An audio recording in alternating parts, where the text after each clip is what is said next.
నమస్తే, welcome to TSAT. Manomitra life is beautiful కార్యక్రమానికి స్వాగతం. సూసైడ్స్, ఆత్మహత్యలు ఈ మధ్య కాలంలో చాలా ఎక్కువ అవుతున్నాయి. ప్రపంచవ్యాప్తంగా చూసుకుంటే సంవత్సరానికి సుమారు 7 లక్షల మంది చనిపోతున్నారు. ఒక్క భారతదేశంలోనే 1,60,000 మందికి పైగా ఆత్మహత్యలు చేసుకుంటున్నారంటే పరిస్థితి ఎలా ఉందో మనం అర్థం చేసుకోవచ్చు. ఇది ప్రస్తుతం ఒక సంక్లిష్టమైన ఆరోగ్య సమస్యగా మారింది. సెప్టెంబర్ 10న మనం వరల్డ్ సూసైడ్ ప్రివెన్షన్ డేని జరుపుకుంటున్నాము. మరి ఈ సంవత్సరం థీమ్ ఏంటి, ఎలా ప్రజల్లో అవేర్నెస్ కలిగించబోతున్నారు, అసలు సూసైడ్స్ ఎందుకు చేసుకుంటారు, ఇలాంటి అనేక విషయాల మీద మాట్లాడుకుందాం. మనతో పాటు స్టూడియోలో ఉన్నారు జ్యోతి గారు. మ్యామ్ రైటరు, అదేవిధంగా రోష్ని హెల్ప్ లైన్కి వాలంటీర్గా కూడా పనిచేస్తున్నారు. ఈ సమస్య గురించి చాలా అవగాహన ఉన్నటువంటి వ్యక్తి. మ్యామ్తో మాట్లాడదాం. మ్యామ్ నమస్తే. నమస్తే అండి, welcome to studio ma'am. Thank you అండి. ఈసారి థీమ్ ఏంటి మ్యామ్? సెప్టెంబర్ 10 అంటే సెప్టెంబర్ 10th అనేది మనం వరల్డ్ సూసైడ్ డేగా మనం సెలబ్రేట్ చేసుకుంటున్నామండి. సెలబ్రేట్ అనకూడదు, మనం ఆత్మహత్యల గురించి చర్చించుకోవడానికి ఆ రోజు ఒక ఇంపార్టెంట్ డేగా మనం దాన్ని నిర్ణయించుకుని ఆ రోజు అందరూ కూడా అంటే దీని మీద పనిచేసే వివిధ సంస్థలు కానివ్వండి, ప్రజలకు అవగాహన కల్పించాలన్న కోరికతో పనిచేసిన ఎన్జిఓస్ కానీ అందరూ కూడా కలిసి ఆ రోజు పనిచేయాలి. అంటే ఆ రోజు తాము చేస్తున్న పనిని పంచుకోవాలి, ప్రజల్లోకి అవగాహన పెంచడానికి ఆ రోజుని మనం వినియోగించుకోవాలన్న ఉద్దేశంతో వరల్డ్ సూసైడ్ డే పెట్టారు. ఈ సంవత్సరం చేంజింగ్ నెరేటివ్స్ ఆన్ సూసైడ్ అనే ఒక థీమ్ తోటి మనం ముందుకు వస్తున్నాం. అంటే చేంజింగ్ నెరేటివ్స్ ఆన్ సూసైడ్ అంటే సూసైడ్ పట్ల ప్రజల్లో ఇప్పటిదాకా ఉన్న అవగాహన ఏదైతే ఉందో దాన్ని మరో విధంగా మనం ఇప్పుడు ఒక రకమైన మార్పుతోటి ప్రజల్లోకి ఈ సమస్య గురించి చర్చని మనం తీసుకువెళ్లాలన్న ఉద్దేశంతో ఈ విషయం మీద చాలా ఆలోచించి ఈ టాపిక్ తీసుకున్నారు. ఎందుకంటే ఇప్పటిదాకా ఆత్మహత్యల మీద జరుగుతున్న చర్చలో చాలా వరకు కొంత అవగాహన లేమి ఉంది, కొంత ఎమోషనల్, అంటే దాన్ని ఒక సైద్ధాంతికంగా చూడడం కంటే కూడా అది కేవలం ఒక ఎమోషనల్ సమస్యగా మాత్రం చూసే ఒక విధానం ఉంది. దీన్ని మార్చాలన్న ఉద్దేశంతో ఈ టీంని ఈ పర్టికులర్ థీమ్ని మనం ఎన్నుకోవడం జరిగింది. ఓకే మ్యామ్, సూసైడ్ గురించి ఒక మాట అనగానే మామూలుగా సమాజంలో ఉన్న మాట ఏంటంటే సూసైడ్ చేసుకోవడం అనేది ఒక పిరికి పంద చర్యగా మామూలుగా మాట్లాడుతుంటారు. అసలు మీ దృష్టిలో సూసైడ్ అంటే ఏంటి మ్యామ్? మేము ఎప్పుడు కూడా, మేమనే కాదండి, సూసైడ్ గురించి లోతుగా ఆలోచించే వాళ్ళు ఎవరైనా కూడా అది ఒక పిరికివారి చర్య అని అనుకోరు. అంటే పిరికితనం అనేది దానికి డెఫినేషనే వేరుంటుంది. జీవితాన్ని ఎదుర్కొంటూ తమదైన పద్ధతిలో ఆ జీవితాన్ని ఎదుర్కొంటూ కొన్ని సమస్యలతోటి వాళ్ళు ఆ సమస్యల్ని వాళ్ళు ఎదుర్కోలేని శక్తి లేనప్పుడు సాధారణంగా మనుషులు బలహీన పడతారు. అంటే వాళ్ళు పిరికి మనస్తత్వం ఉన్నదని కాదు, బలహీన పడతారు, శక్తిహీనులు అవుతారు. అప్పుడు వాళ్ళు సహాయం కోసం చేసే అర్థింపు సూసైడ్ అని మేము అనుకుంటాం. అంటే వాళ్ళకి బ్రతకాలన్న కోరిక ఉంది, కానీ ఆ బ్రతుకుని ఎలా ముందుకు తీసుకువెళ్లాలో తెలియదు, సమస్యలో ఇరుక్కొని ఉన్నారు, వాళ్ళలో ఆ సమస్యల నుంచి బయటికి రావడానికి శక్తిహీనులు అవుతున్నారు. పిరికి వాళ్ళు కానీ శక్తిహీనులు అవుతున్నారు. శక్తి కోసం వాళ్ళు చేస్తున్న ఆక్రందన, సహాయం కోసం చేస్తున్న ఆక్రందన ఆత్మహత్య. మ్యామ్ జ్యోతి మ్యామ్, ఇంకొకటి ఏంటంటే ఒక మాట వింటుంటాం, అంటే మానసిక సమస్యలు ఉన్న వాళ్ళు ఆత్మహత్య చేసుకుంటారా? అది నిజమేనా? అలాంటి ఏమైనా సమస్యలు ఉన్న వాళ్ళే చేసుకుంటారా? మానసిక సమస్యలు ఉన్న వాళ్ళు తొందరగా బలహీనులయ్యే అవకాశం ఉంది, కాబట్టి వాళ్ళు ఆత్మహత్య వైపుకు వెళతారు. అంతేకాని ఆ మానసిక సమస్యలు ఉన్న వాళ్ళు మాత్రమే ఆత్మహత్యలు చేసుకుంటారు, మిగతా వాళ్ళు ఎవరు చేసుకోరని, లేదంటే ఆత్మహత్యలు చేసుకున్న వాళ్ళందరికీ మానసిక సమస్య ఉందని అనుకోవడం మాత్రం అది తప్పండి. అదే అంటున్నాను కదా, ఇప్పుడు చేంజింగ్ నెరేటివ్స్ ఆన్ సూసైడ్ అని పెట్టడానికి కారణం ఏంటంటే వీటన్నిటి గురించి సహేతుకమైన చర్చ జరగాలి కాబట్టి. ఓకే, అంటే ఇప్పుడు ఈ సూసైడ్ అనే దాన్ని ఒక వ్యక్తి పరంగానో లేదా కుటుంబ పరంగానో ఎలా చూడాలంటారు? ఒక ఆత్మహత్య చేసుకోవడం ఈ ఇష్యూని. ఆత్మహత్య అనేది సామాజికమైన సమస్య అండి, అది వ్యక్తిపరమైన సమస్య కాదు, కుటుంబపరమైన సమస్య కూడా కాదు. అంటే ఒక వ్యక్తి ఆత్మహత్య చేసుకుంటున్నాడు అంటే అక్కడ వ్యవస్థ లోపం ఉన్నదనేది మనం గుర్తించాలి, ముందు దాన్ని ఒప్పుకోవాలి. అంటే మానసిక సమస్యలుండి తమ మానసిక అనారోగ్యాన్ని ఎదుర్కొనే శక్తి లేకుండా ఉన్న వ్యక్తులు కొంత పర్సెంట్ మాత్రమే ఉంటారు. కానీ మిగతా ఆత్మహత్యలు అన్ని కూడా కేవలం ఏంటంటే సమాజపరంగా వాళ్ళకి అందాల్సిన తోడ్పాటు అందకపోవడం వల్ల. అంటే ఇంతకుముందు మనిషి అనేవాడు సామాజిక ప్రాణి అనేవాళ్ళు, ఇప్పుడు వాళ్ళ పరిధిని కుచించుకుపోయి అది కుటుంబం వరకో లేకపోతే అది కేవలం ఒక నలుగురికో మన పరిమితం అయినప్పుడు వాళ్ళకి కష్టాల్లో ఉన్నప్పుడు ఒక రకమైన సహాయం దొరకట్లేదు, అన్ని దారులు మూసుకుపోతున్న ఒక భావన కలుగుతుంది. ఆ సమయంలో మనిషి ఆత్మహత్య చేసుకుంటాడు. కాబట్టి ఒక మనిషి ఆత్మహత్య చేసుకున్నాడంటే అది కేవలం కుటుంబ లోపమో వ్యక్తిగత లోపమో కాదు, పూర్తి సామాజిక లోపం అనేది కూడా మనం అనుకోవాలి. ఎందుకంటే రైతు ఆత్మహత్యలు ఎందుకు జరుగుతున్నాయి, వాటి వెనకాల కారణాలు అంటే వ్యక్తిగతం కాదు, it is a social problem. దాన్ని సోషల్ ప్రాబ్లమ్ గా డీల్ చేయాల్సిన అవసరం ప్రస్తుతం ఉన్నది అని చెప్పడమే మా ఉద్దేశం. నిజంగా చాలా కరెక్ట్ పాయింట్ చెప్పారు. అండ్ జ్యోతి, మేము ఇంకొకటి అడుగుతాను ఏంటంటే, ఇప్పుడు ఒక వ్యక్తి ఆ కుటుంబంలో సూసైడ్ చేసుకున్నాడు, ఒక కుటుంబంలో ఒక వ్యక్తి సూసైడ్ చేసుకున్నాడు అనుకోండి, వాళ్ళ ఇంట్లో వాళ్ళ మీద కానీ లేదా వాళ్ళ నెక్స్ట్ జనరేషన్ మీద కానీ ఎలాంటి ప్రభావం చూపుతుంది? ఎందుకంటే మీరు రోష్లీ హెల్ప్ లైన్ ద్వారా చాలా మందిని చూస్తున్నారు కాబట్టి ఎలా ఉంటాయి మా పరిస్థితులు? ఇది చాలా అందరం చర్చించుకోవాల్సిన విషయం అండి. దీని గురించి నేను మీకు 2 ఉదాహరణలు కూడా చెప్పదలుచుకున్నాను నేను, ఎందుకంటే ఇది ప్రతి ఒక్కరూ ఆలోచించవలసిన విషయం. ఎందుకంటే ఆత్మహత్య చేసుకునేటప్పుడు చాలా మంది ఏమనుకుంటారంటే, అంటే బలహీనమైన క్షణాల్లో వాళ్ళ ఆత్మహత్య వరకు వెళ్ళినప్పుడు వాళ్ళు అనుకునేది ఏంటంటే, దీంతో నా సమస్య తీరుతుంది అనుకుంటారు. కానీ కొన్నిసార్లు ఆ సమస్యని మీరు మీ వరకు మీరు తీర్చుకున్నా అది ఇంకొక తరానికి మీరు ఇచ్చి వెళ్తున్నారన్న అవగాహన వాళ్ళకు ఉండట్లేదు. కొంతమంది ఇది జెనెటిక్ ప్రాబ్లం అని కూడా అంటారు. అది ఉండవచ్చో లేదో దాని మీద పూర్తిగా ప్రూఫ్స్ అంటే రీసెర్చ్ ఇంకా జరుగుతోంది, మనకు పూర్తిగా దాని డేటా రాలేదు. కానీ మనం గమనిస్తే కుటుంబంలో ఒక ఆత్మహత్య కనుక జరిగితే ఆ తర్వాత తరం వాళ్ళు కానీ అంటే ఫస్ట్ జనరేషన్ కానీ తర్వాత సెకండ్ జనరేషన్ కానీ ఏదో ఒక సందర్భంలో ఈ ఆత్మహత్య ప్రయత్నం చేయడం కానీ ఆత్మహత్యకి వెళ్ళడం కానీ మనం చూస్తాం. దీనికి నేను మీకు 2 ఉదాహరణలు ఏం చెప్పదలుచుకున్నానంటే, అంటే మనకు తెలిసినవి, అంటే మన సినిమా వ్యక్తులను తీసుకుంటే మన దగ్గర గురుదత్ అనే గొప్ప ఫిలిం డైరెక్టర్ ఉన్నారు. ఆయన అక్టోబర్ 10న ఆత్మహత్య చేసుకున్నారు. అయితే ఆయన పుట్టినరోజు జూలై 9. ఆయన కొడుకు, ఆయన తర్వాత ఆయనకి 2 పిల్లలు. ఆయన 39 ఏళ్ల వయసులో చనిపోయినప్పుడు వాళ్ళ అబ్బాయి చాలా చిన్నవాడు అనమాట. దాని తర్వాత 1980లో వచ్చేసరికి వాళ్ళ పెద్ద కొడుకు కూడా సూసైడ్ చేసుకున్నాడు. అంటే ఆ ఫ్యామిలీ హిస్టరీ మనం చూసుకుంటే 2-3 సూసైడ్స్ చేసుకునే మనకు కనపడుతుంది. అంటే సూసైడ్ అనేది ఫ్యామిలీలో ఉందనుకోవాలా అంటే అది ఇంకా ప్రూఫ్ రాలేదు కాబట్టి మనం దాన్ని చెప్పలేము. కానీ దాని తర్వాత చూస్తే సాధారణంగా మన జీవితంలో ఏదైనా కష్టాలు వచ్చినప్పుడు ఏం చేస్తామంటే, మన తరం వాళ్ళు, మన తండ్రి కానీ నాన్న కానీ తాత కానీ దాన్ని ఎలా డీల్ చేశారు అనే ఒక దీనిలోకి మనం వెళ్ళిపోతాం సాధారణంగా మనం ఏం చేసే పని. ఆ సమయంలో మీకు ఒక బలహీనమైన ఒక చర్య, మీ ఆత్మహత్య అనేది మీ దగ్గర ఉన్నప్పుడు ఆ ఎమోషనల్ బర్డన్ అనేది అది జనరేషన్స్ మీద క్యారీ అయ్యే ఛాన్స్ చాలా ఎక్కువగా ఉంది. దీన్ని నేను చాలా మంది అంటే ఈ సూసైడ్స్ ఆలోచన ఉన్న వాళ్ళకి కూడా ఏంటంటే దీంతో మా ప్రాబ్లమ్ సాల్వ్ అయిపోతుంది అనే ఉద్దేశంతో ఉన్న వాళ్ళకి నేను అర్థించి చెప్పేది ఏంటంటే, అలాగే సినిమా యాక్టర్ తెలుగులో ఉదయ్ కిరణ్ కూడా ఉన్నారు.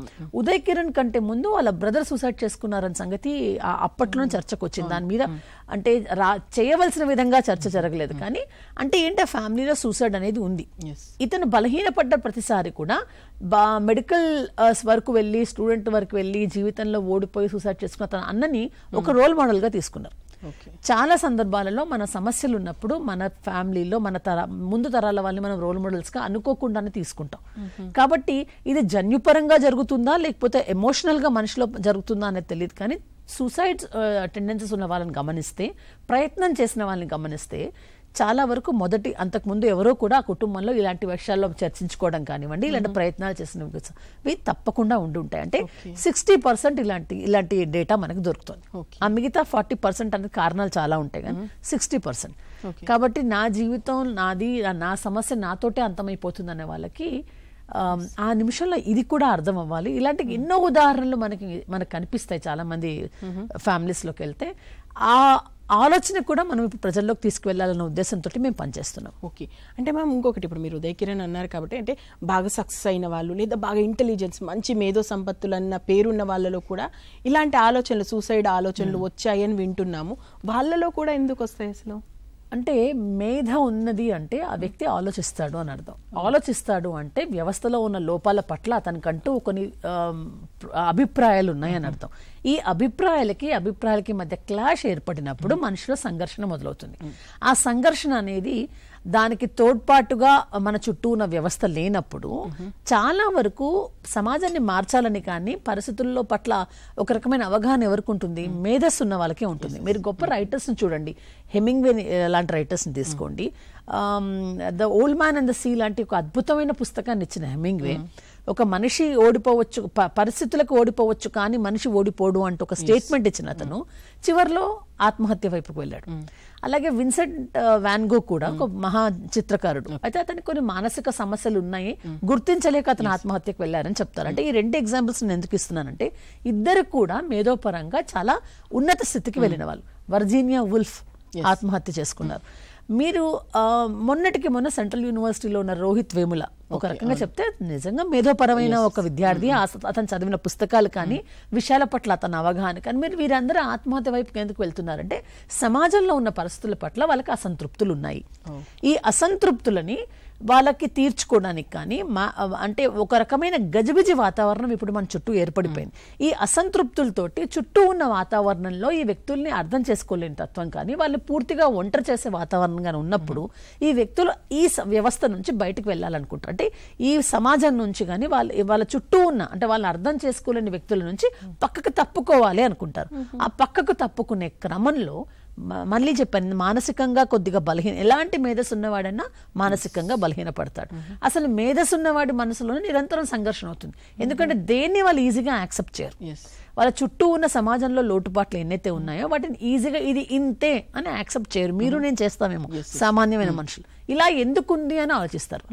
అందువలన వాళ్ళ సంఘర్షణ మొదలవుతుంది. సంఘర్షణకు తోడయ్యే ఒక రకమైన మేధోపరమైన వాతావరణం వాళ్ళ చుట్టూ లేకపోయినా, ఆ పరిస్థితులకి వాళ్ళ సహాయం అందించే పరికరాలు ఏమి లేకపోయినా కూడా వాళ్ళు అక్కడి నుంచి ఎందాకన్నాను కదా సహాయం కోసం చేసే అర్థింపు, మా చుట్టూ ఉన్న వాతావరణం సరిగ్గా లేదు, దీనిలో నేను ఉండలేకపోతున్నాను అని ఒక దీంట్లో ఇంకా మరో దారి లేక వాళ్ళు ఆత్మహత్య వైపు, ఎమోషనల్ గా వీక్ అయిన క్షణంలో ఆత్మహత్య వైపు వెళ్ళిన సందర్భాలు మనకు చరిత్రలో ఎన్నో కనపడతాయి. ఓకే మ్యామ్, నిజంగా అందరూ కూడా తెలుసుకోవాల్సిన విషయాలు మీరు చెప్తున్నవి. అయితే ఎందుకు ఈ మధ్య కాలంలో ఆత్మహత్యల సంఖ్య పెరుగుతుంది? దాని కారణాలు ఏమై ఉంటాయని మీరు అనుకుంటున్నారు? ఈ మధ్య కాలంలో ఆత్మహత్యలు పెరగడానికి కారణం ఏంటంటే మానసిక రకమైన సమస్యలు, ఒత్తిళ్లు కూడా మనుషుల్లో ఎక్కువ అవుతున్నాయండి. ఈ ఒత్తిళ్లన్నిటినీ కూడా వాటికి కావలసిన మందు అంటే ప్రేమ, ఆప్యాయతలు, లేదంటే కుటుంబపరమైన ఒక వాతావరణం అనేది దాని నుంచి మనిషి దూరం అయిపోతున్నాడు. అంటే మనం అందరం డెవలప్మెంట్ పేరుతోటి ఏం చేస్తున్నాం అంటే మానసికంగా ఎవరికి వాళ్ళు ఒంటరి అవుతున్నాం. అంతకుముందు మనిషి సమాజంలో ఉండేవాడు. ఒక చిన్న ఊర్లో 10 మంది మధ్య ఒక తెగలో ఉండే వ్యక్తులు ఆత్మహత్యలు చేసుకోలేదు. నీకు సంగతి తెలుసో లేదో, కాన్సన్ట్రేషన్ క్యాంప్స్ లో అంటే హిట్లర్ పెట్టిన కాన్సన్ట్రేషన్ క్యాంప్స్ లో కూడా ఆత్మహత్యలు రికార్డు లేదు. అంటే అక్కడ కూడా అలాంటి పరిస్థితుల్లో కూడా మనుషులు పోరాడాలనుకున్నారు. మరి ఎందుకంటే అప్పుడు వాళ్ళు సమూహంగా జీవించారు. ఈవెన్ ఇన్ కాన్సన్ట్రేషన్ క్యాంప్ అక్కడ మనిషి సమూహంగా జీవించాడు. కానీ ఇప్పుడున్న నాగరిక సమాజం ఎలా ఉందంటే మీకు అంటే ఇది చాలా మంది ఒప్పుకుంటారో లేదా కానీ ఆ కాన్సన్ట్రేషన్ క్యాంప్స్ కంటే కూడా భయంకరమైన వాతావరణంలో మనం జీవిస్తున్నాం. అంటే ఎవరికి వాళ్ళు ఒంటరైపోయి నా ప్రపంచం నేను, అంటే నా ప్రపంచంలో ఏదైనా సరిలేకపోయినా నాకు మరో తోడు అనేది లేదు.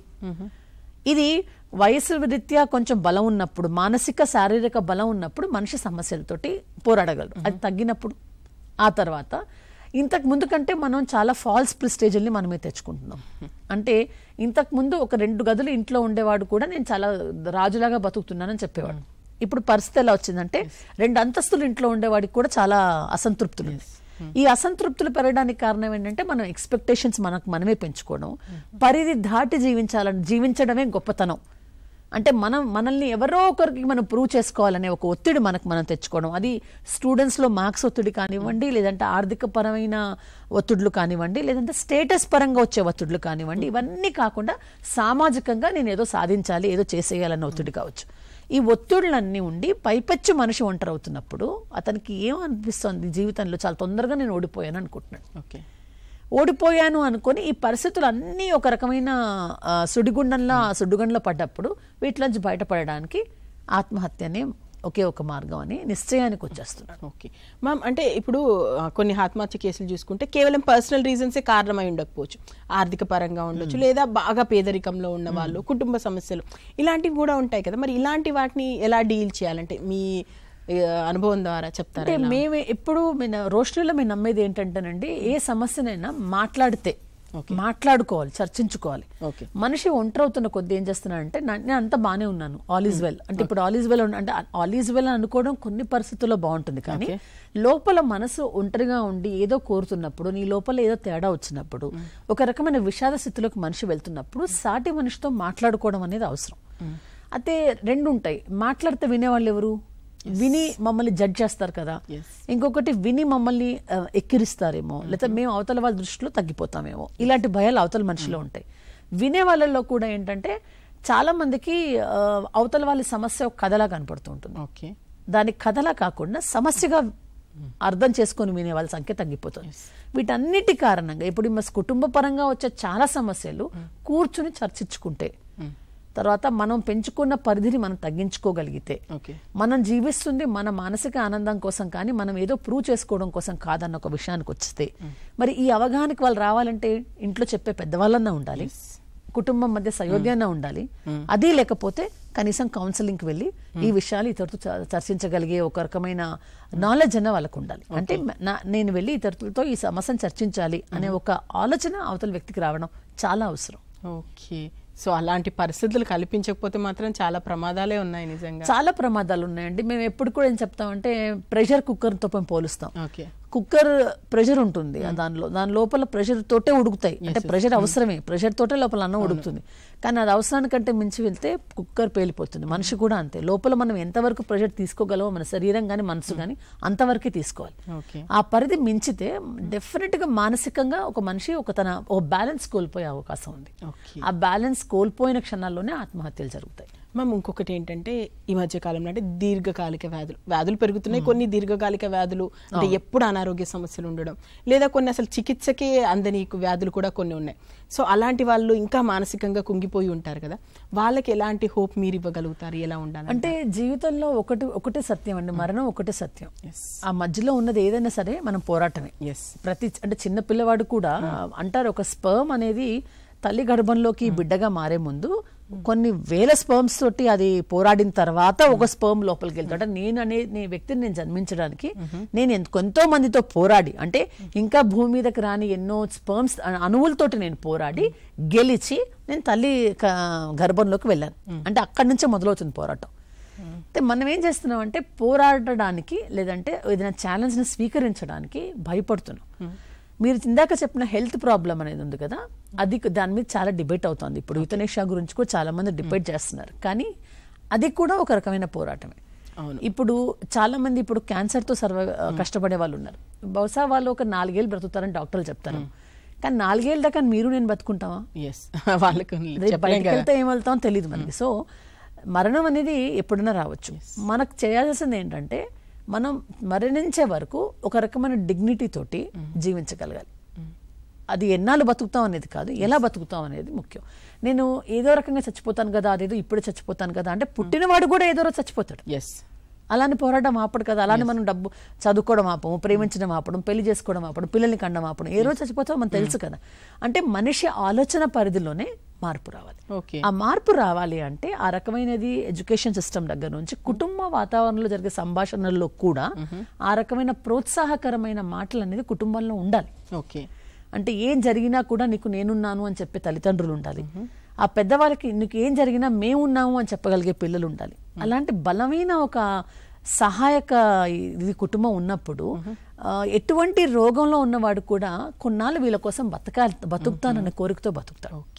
ఆ కోరిక అవతల వాళ్ళలో కలగజేయడమే మనం చేయగలిగాం. జీవితకాలం ఆయుష్ రేఖను ఎవరు పెంచలేరు కదా. మ్యామ్, ఇది ఇప్పుడు మీరన్న కుటుంబం విషయానికి వస్తే మన భారతీయ సంస్కృతి మన వాతావరణంలో ఈ సూసైడ్ని ప్రివెంట్ చేసే విధంగా పాజిటివ్ వాతావరణం ఉంది మామూలుగా అంటూ వింటాం కదా, ఎలా ఉంటుంది మ్యామ్ మన సంస్కృతి కానీ సూసైడ్?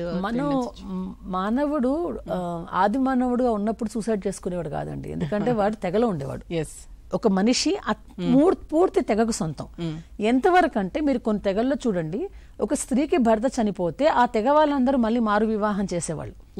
అంటే ఏంటంటే ఎవరిని ఒంటరిగా ఉండని కొన్ని సంస్కృతి అనేది ఆ రోజుల్లో ఉంది. మరి ఆ సంస్కృతి నుంచి మనమే దూరం అయిపోతున్నాం కదా. మన సంస్కృతి ఎప్పుడు కూడా మనిషి నలుగురితో కలిసి ఉండాలని చెప్తోంది.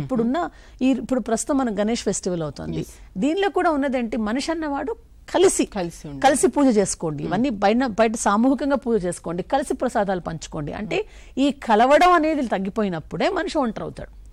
ఆ ఒంటరి అయ్యేవాడికి ఆ బలాన్ని మనిషి ఏదో క్షణంలో జీవితంలో మీరు కానీ నేను కానీ జీవితంలో ఏదో క్షణంలో బలహీన పడ్డ వాళ్ళమే.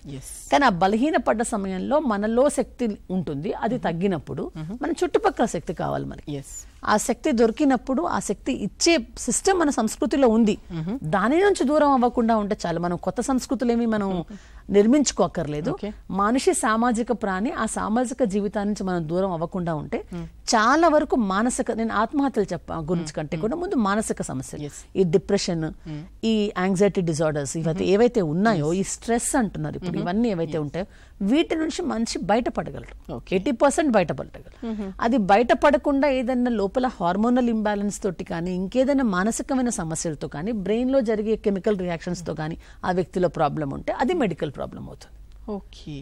సో అన్ని సూసైడ్స్ మెడికల్ ప్రాబ్లం వరకు వెళ్ళవని నమ్ముతాం. కాబట్టి మేము ప్రొఫెషనల్స్ కాకపోయినా బిఫ్రెండర్స్ గా మేము చాలా మందితో మాట్లాడడానికి కారణం ఏంటంటే ప్రతి ఆత్మహత్య ఆలోచన కేవలం మెడిసిన్స్ వరకు వెళ్లాల్సిన అవసరం లేదు. ఓకే మ్యామ్, ఇప్పుడు మీరు కొన్ని అంశాలు చెప్పారు. కొంచెం నెగిటివ్ అంశాలు ఏంటి అంటే సూసైడ్ వరకు వెళ్ళడమో, సూసైడ్ ఆలోచన రావడమో, దానికి దారి తీసే నెగిటివ్ అంశాలు ఏమై? ప్రస్తుతం ఓటమిని యాక్సెప్ట్ చేసే సైకాలజీ లేదండి. మెయిన్ థింగ్ ఏంటంటే ఓడిపోవడం కూడా జీవితంలో ఒక భాగము. ఓటమిని స్వీకరించాలి. అవతల వాళ్ళ ఓటమిని మనం కూడా గౌరవించగలడం నేర్చుకోవాలి. అంటే ఎడిసన్ ఒక బల్బు కనుక్కునేటప్పుడు 99 సార్లు ఫెయిల్ అయ్యాడట. అతను ఇంకా ప్రయత్నిస్తున్నాం ఎందుకు అంటే 99 రకాలుగా బల్బు చేస్తే ఏ రకంగా బల్బు చేయలేమో నేను కనుక్కున్నాను అన్నాడు. అంటే నేను ఆ ఫెయిల్యూర్స్ నుంచే నేర్చుకున్నాను అని చెప్పాడు. ఏ మనిషికి కూడా ఓటమి నుంచే. మీరు పెద్దవాళ్ళ ఆటోబయోగ్రఫీస్ చూడండి, వాళ్ళ జీవితంలో సుఖపడ్డ రోజులన్నీ, వాళ్ళ జీవితంలో కష్టం అంటే మనం ఇప్పుడు కష్టానికి భయపడుతున్నాము, శారీరక కష్టానికి, మానసిక కష్టానికి, ఛాలెంజ్ తీసుకోవడానికి భయపడుతున్నాము, ఓటమిని స్వీకరించట్లేదు. ఎప్పుడు నేను గెలవాలి. అసలు ఎందుకు గెలవాలి? మనం ఎందుకు ఎప్పుడు మనం ముందే ఉండాలి? మనం వెనక ఉన్నవాడు ఒంటరిగా ముందెళ్ళేవాడు ఎప్పుడు ఒంటరివాడే, వెనకాల ఉన్న వాడితోటి మనుషులు ఉంటారు. సో మనం ఓటమిని స్వీకరించడం అనేది స్కూల్ లెవెల్ నుంచి పిల్లలకి నేర్పించాలండి. ఫెయిల్ అవుతావు, నువ్వు కింద పడతావు. పిల్లవాడు కింద పడకుండా అంటే మోకాళ్ళు దెబ్బ తగలకుండా వాడు నడవడం నేర్చుకున్నాడంటే వాళ్ళ డెఫినెట్ గా తర్వాత ఏదో ప్రాబ్లం వస్తుంది. ముందు ఆ మోకాళ్ళు గట్టిపడాలి, వాడు పారాడాలి తర్వాత లేవాలి. సో మనకు ప్రకృతి నేర్పిస్తుంది నువ్వు ఓడిపోవడం నువ్వు నేర్చుకోవాలి అని. మనం పిల్లల్ని కూడా చాలా మంది ఇప్పుడు ఏం చేస్తున్నారంటే మా పిల్లవాడు ఎప్పుడు ఎందులో ఓడిపోకూడదు, ఎందులోనూ ఫెయిల్ కాకూడదు. వాడు ఫెయిల్ అయ్యాడు అంటే అది మనకి మన అంటే మన పరువు అనేది కేవలం గెలిపోవటముల్లో ఉందని మనం అనుకుంటున్నాం. మన స్థాయి అంటే మన జీవిత స్థాయి కూడా గెలిపోవటంలో ఉంది. ఎన్నిసార్లు ఓడిపోతే, అబ్రహాం లింకన్ లాంటి వాడు ఎన్నిసార్లు ఓడిపోతే ఆ తర్వాత ప్రెసిడెంట్ కాగలిగాడు అంటే ఇవి గొప్ప వాళ్ళ జీవితాలు కాదు, మా సామాన్యుడు కూడా. ఒక రైతు కూడా ఎన్నోసార్లు పంట వేద్దామని ప్రయత్నిస్తాడు, కొన్నిసార్లు పంట వస్తుంది, కొన్నిసార్లు పురుగు తినేస్తుంది. ఆ పురుగు తినేసినప్పుడు డీలా పడితే మళ్ళీ పంట వేయలేడు. సో ఆ రకమైన సైకాలజీ తోటి పిల్లల్ని పెంచగలిగితే, ఓటమి సహజం అని మనం కూడా అనుకోగలిగితే చాలా వరకు జీవితంలో మన చుట్టూ ఉన్న వాతావరణంలో ఒత్తిడి తగ్గుతుంది. ఓకే జ్యోతి మ్యామ్, ఇప్పుడు స్పెసిఫిక్గా జెండర్ వైజ్గా మనం మాట్లాడుకుందాం. ఈ ఆత్మహత్యలు ఏవైతే మనము చూస్తున్నామో కేసెస్ అవన్నీ కూడా ఎక్కువగా పురుషులు ఆత్మహత్య చేసుకున్నటువంటి కేసులు కనిపిస్తున్నాయి. ఇది నిజమేనా? ఎందుకు వాళ్ళే అంటే? అది కరెక్ట్ అండి. స్టాట్స్ ప్రకారం ఏంటంటే స్త్రీలు ఆత్మహత్య ప్రయత్నాలు చేస్తారు, అందులో ఎక్కువగా సక్సెస్ అయ్యేది మగవాళ్లే. మగవాళ్ళ ఇవే ఎందుకంటే ఇందాక నేను చెప్పినట్లు ఓటమిని అంగీకరించలేని గుణం అనేది స్త్రీల కంటే మగవాళ్ళలో ఎక్కువగా ఉంటుంది. ఓకే, మగవాళ్ళు జీవితంలో అంటే మనకి ఎస్పెషల్లీ మన భారతదేశం ఏషియన్ సైకాలజీ ప్రకారం ఏంటంటే మగవాడు అంటే ఇవి చెయ్యాలి అంటే కొన్ని సాధించాలి. స్త్రీ ఏవి సాధించకపోయినా పర్లేదు, ఆడదే కదా రేపు బతికేస్తుంది. అంటే ఈ రకమైన సైకాలజీ కొంతవరకు స్త్రీని కాపాడుతోంది. అంటే నువ్వు ఓడిపోయినా పర్లేదు, నువ్వు ఎప్పుడు కూడా మగవాడు అధీనంలో ఉండాల్సిన దానివి. కానీ మగవాడు అంటే ఎప్పుడు ఓడిపోకూడదు, ఎప్పుడు గెలవాలి, అందరికి రోల్ మోడల్ గా ఉండాలి. సో ఈ ప్రెషర్ ఎంత పడుతోంది మగవాళ్ళ మీద. తర్వాత వాళ్ళతోటి ఏంటంటే వాళ్ళ సమస్యను చెప్పుకుంటే వినడం అనేది, స్త్రీలు ఎప్పుడు కూడా చాలా వరకు స్త్రీలు గాసిప్ చేస్తారంటారు ఏదన్నా, ఆ అన్నిట్లో కూడా వాళ్ళకున్న చిన్న సమస్యను కూడా బయట పెట్టేసుకుంటారు. స్త్రీ నోట్లో ఏది నానదు, ఆడదాని నోట్లో నువ్వు గింజ నానదు, మంచిదే. అది బయట అది లోపల పెట్టుకునే కంటే కూడా తను ఏదో రకంగా అంటే ఆరోగ్యకర దానివల్ల వచ్చే సమస్యల గురించి అది వేరే సంగతి. కానీ తన మనసులో ఉన్న బాధను బయట ఏదో సందర్భంలో బయట పెట్టుకుంటారు. కానీ పురుషుడికి అలా బయట పెట్టుకోకుండా ఉండడమే అతను ఆ విధంగానే బ్రతికితేనే మగవాడు అనే ఒక పిక్చర్ మనం ఆల్రెడీ ఒక మూసలో వేసాం. ఆ మూసలో నిలబడడానికి పాపం మగవాళ్ళు ఎంత కష్టపడుతున్నారు అంటే చాలా మంది స్త్రీల సమస్యల గురించి మాట్లాడతారు. స్త్రీలకు అవుట్లెట్లు ఉన్నాయి. అంటే స్త్రీ బాధతో నేను ఇవాళ వలవల ఏడ్చినా చాలా మంది నన్ను ఓదారుస్తారు, కానీ మగవాడు ఏదిస్తే పాపం ఎవరు చూడలేరు. సో మా దగ్గరకు వచ్చే చాలా మంది కూడా పురుషులు నేను అంటే మాది హెల్ప్ లైన్ కాబట్టి కాల్స్ వస్తాయి, కేవలం ఏడవడానికి రోషినికి ఫోన్ చేస్తారు. ఎందుకంటే నేను ఇంట్లో ఏడవలేను అంటారు. అంటే ఇంట్లో ఏడవలేకపోవడానికి ఏంటంటే ఇంట్లో వాళ్ళు అధైర్యపడతారని కాదు, నేను ఏడిస్తే ఇన్ని రోజులు నేను నిర్మించుకున్న ఏదైతే ఒక బెట్టు ఉందో అది పోతుంది అని. ఈ వాతావరణంలో ఉన్నప్పుడు పురుషుల్లో ప్రెషర్ ఎక్కువ అవుతుంది, వాళ్ళ సమస్యలు చెప్పుకోరు, ఆర్థిక పరమైన వాళ్ళ బాధలు చెప్పుకోరు, సాధారణంగా వాళ్ళు ఏదైనా అప్పులైనా ఏమైనా జరిగినా కుటుంబానికి చెప్పరు వాళ్ళు. ఇవన్నీ దాచిపెట్టి తమ పరువు కాపాడుకుంటున్నారు. ఈ భావాలే వాళ్ళు ఎక్కువ శాతం ఆత్మహత్యల వైపు వెళ్ళడానికి కారణం. ఓకే, ఇప్పుడు మీరు కొన్ని చెప్పారు, ఇంకా మానసిక ఆరోగ్యం గురించి సమాజంలో పురుషులకు స్టిగ్మా అంటే ఏ విధంగా ఉండాలి అనే దానికి ఎలా ఉంది అంటే ఏం చెప్తారు? పురుషుల మానసిక అంటే సమాజంలో ఇప్పుడు మానసికంగా ఏం చెప్తుందంటే అంటే 2000 నుంచి మనం గమనిస్తే చాలా వేగవంతమైన మార్పు వచ్చిందండి. మార్పు కూడా ఎలా ఉండాలంటే ఆ మార్పుకి మనం అలవాటు పడాలి. ఓకే, కానీ మార్పుకి ఇంతకుముందు ఎలా ఉండేది, ఒక జనరేషన్ నుంచి రెండో జనరేషన్కి ఒక మార్పు వచ్చేటప్పుడు, సమాజంలో ఏదైనా మార్పు వచ్చేటప్పుడు మెల్లిగా వచ్చేది. ఆ మార్పుకి ఆ పై తరము కింద తరం కూడా అలవాటు పడుతూ ఆ మార్పును స్వీకరిస్తూ కొన్నిటిని ఒకసారి వదిలేస్తూ ఒక రకమైన అవగాహన ఇద్దరి మధ్యన కలుపుకుని జీవించేవాళ్ళు. ఇప్పుడు వస్తున్న మార్పు ఎలా వస్తుందంటే ఒక సునామీలా దూసుకొస్తుంది అన్నిట్లో, జీవించే విధానంలో కూడా, ఆలోచించే పద్ధతిలో కూడా, అలాగే అలవాట్లలో కూడా. ఇంతకు ముందు కొన్ని అలవాట్లు సమాజం స్వీకరించేది కాదు, ఇప్పుడు మనం చాలా అలవాట్లని కామన్ అనేస్తున్నాం. అంటే ఎంత క్లాష్ ఉంది. సో మానసికంగా మన మనసు అంటే మార్పుకు సిద్ధంగా లేనప్పుడు కూడా మన పైన మార్పు పడి దానికి మనం సిద్ధం చేసుకుంటూ, సిద్ధం అవ్వాలో లేదో తెలియక, ఎక్కడ ఎలా ఉండాలో తెలియక ఎలాంటి ఒక అయోమయంలో ప్రస్తుత జనరేషన్. ఈ సునామీలా వచ్చే మార్పు మనందరినీ, అందుకే ఇప్పుడు కౌన్సిలర్ల అవసరం చాలా ఉంది. ఎందుకంటే ఈ సునామీలాగా వచ్చే మార్పు మనల్ని కన్ఫ్యూజన్ లో పడేసేటప్పుడు దాన్ని మనం ప్రాపర్ గా ఆలోచించడానికి ఇంకొక సహాయం మనకు అవసరం అవుతుంది. అక్కడ ప్రొఫెషనల్స్ అనే వాళ్ళు వస్తున్నారు. ఓకే, మీరు ఇప్పుడు పురుషుల గురించి మాట్లాడుతున్నప్పుడు కుటుంబం విషయానికి వస్తే అతని యజమానిగా తీసుకుంటారు, అతనికి ఒక పర్టికులర్ రోల్ ఉంటుంది. ఇవి ఎలా ప్రభావం చూపుతాయి పురుషుడి మీద?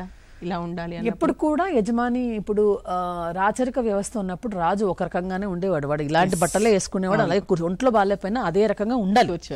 నెపోలియన్ ఎప్పుడు కింద దిగలేదు, ఎందుకంటే పొట్టివాడు కాబట్టి. పొట్టివాడుగా ఉన్నానంటే సైన్యం తనని పాట పట్టించుకొని గుర్రం మీద కూర్చునేవాడు. సో అలాగే మీరు ఎప్పుడైతే ఒక మనిషి నేను కుటుంబం పెద్ద అంటాడో, అతను పెద్దతనంగా వ్యవహరిస్తూ ఉన్న సమయంలో, ఇందా చెప్పాను, కుటుంబంలో కూడా చాలా వరకు సపోర్ట్ తగ్గిపోతా ఉంది.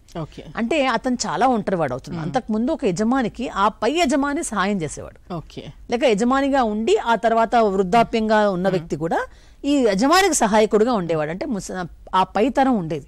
ఇప్పుడు ఆ పైతరం లేదు, ఉట్టి యజమానే ఉన్నాడు, యజమాని కింద అతని మాటలు వినేవాళ్ళే ఉన్నారు. సో అతని బాధ్యత పెరుగుతోంది కదా. సో ఈ పెరిగిన సమయంలో అతని మీద ఒత్తిడి పెరుగుతుంది. ఒత్తిడి పెరిగినప్పుడు సమస్యలు, చుట్టూ వచ్చే సమస్యలు, వచ్చే వాతావరణంలో మార్పులు ఉన్నాయి. ఏ మార్పుకి ఎలా అడ్జస్ట్ చేయాలో తెలియని పరిస్థితి, సలహా ఇచ్చే వాళ్ళు ఎవరు లేరు. అప్పుడు అతని స్థితి ఏంటంటే మానసికమైన విపరీతమైన ఒత్తిడికి అతను లోన్ అవుతున్నారు. ప్రతి కుటుంబంలో ఈ ఒత్తిడి కనపడుతుంది. మ్యామ్, మీరు చెప్పినట్టు పురుషులకి మానసికంగా, శారీరకంగా చాలా సమస్యలు ఉన్నాయి. వీటి గురించి చాలా అవగాహన కలిగించాల్సిన అవసరం ఉంది. అంటే ఇప్పుడు మీడియా కానీ లేదా ఇతర సినిమాలు కానీ ఇంకా వేరే ద్వారా ఎలా ఇంకా అవగాహన కల్పించాలంటారు? ఎలాంటి కార్యక్రమాలు ఉండాలి? నాకు ప్రస్తుతం, నేను ఒక ఫిల్మ్ క్రిటిక్ నండి. ఇప్పటిదాకా కనీసం ఒక 2000 సినిమాల నేను రివ్యూలు రాసి ఉంటాను. ప్రస్తుత సినిమాలు మనుషుల్ని ఎంత అంటే ఒక రకమైన ప్రపంచంలోకి తీసుకెళ్తున్నాయి, అదే నిజం అని మనుషులు అనుకునే ప్రపంచంలోకి తీసుకెళ్తున్నాయి. అవి చాలా ప్రెషర్ పెంచడం వాస్తవమే. అది అంటే ఇప్పుడు సినిమాలు ఇలాంటివే తీయాలి అంటే అక్కడ మళ్ళీ నేను నా ఇష్టం వచ్చినట్టు తీసుకుంటాను సినిమాలు అనే ఒక చర్చ ఈ మధ్యకాలంలో చాలా వచ్చింది. కానీ ప్రతి వ్యక్తి, అంటే అది సినిమా కావచ్చు, మీడియా కావచ్చు, నాకంటూ ఒక సామాజిక బాధ్యత ఉన్నది అని బాధ్యతగా ప్రవర్తించే వాళ్ళ సంఖ్య పెరిగితే, అంటే ఆ పాత జనరేషన్లో కూడా బాధ్యతారాహిత్యం ఉండేది, ఎక్స్పెరిమెంటేషన్ ఉండేది. కానీ ప్రతి ఎక్స్పెరిమెంట్ చేసేవాడు ఆలోచించి చేసేవాడు. ఇప్పుడు ఆలోచన కంటే కూడా ఒక రకమైన దూకుడు అనేది ప్రతి రంగంలో, అది రాజకీయ రంగం నుంచి, సినిమా రంగం నుంచి, విద్యా రంగం వరకు ఆలోచన కంటే కూడా ఒక దూకుడు, చేసి చూద్దాం అనే ఒక దూకుడు. ఇప్పుడు ఈ కరోనా వ్యాక్సిన్ మీద ఇంతమంది మాట్లాడుతున్నారు.